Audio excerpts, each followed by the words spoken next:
nabad wacan daawadayaal halkani waa radio Wadani TV anigu waxaan Yaasiin Looyal warkii oo faahfaahsan taariikhda waxay tilmaamaysaa 17 bisha Abriil sanadka 2020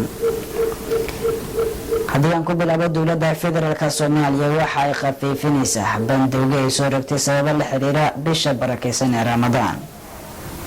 waxa qodobkan eegaysa wariyahayaga Maryam Maxamed Ali labadii habeen ee la soo dhaafay magaalada Muqdisho waxa saanaa bandow xiliyada habeenkii oo ka bilaabanaya 8 fiidnimo kuna eg 5 subaxnimo waxaana dawladdu sheegtay in dib u eegis ku sameyn doonto bandowga taliyaha booliska Soomaaliya General Cabdi Xasan Maxamed Xijaar ayaa sheegay in labadii habeen ee la soo dhaafay uu si rasmi ah Muqdisho uga dhaqan galay bandowga ay saareen si looga hortago faafidda cudurka COVID-19 waxa uu sheegay in taliska booliska Soomaaliya oo fiirinaya xaaladda dalka iyo in la gudagali doono bisha barakeysan ee Ramadaan inay wax ka bedeli doonaan bandowga saaran magaalada Muqdisho iyo guud ahaan degmooyinka kale oo ka tirsan dalka ugu dambeyntii taliya Xijaar ayaa waxa uu shacabka inay qaataan awaamirta dawladda sidoo kalena ciidamada looga baahan yahay inay shacabka si wanaagsan ula dhaqmaan Maryam Maxamed Ali Radio Wadani TV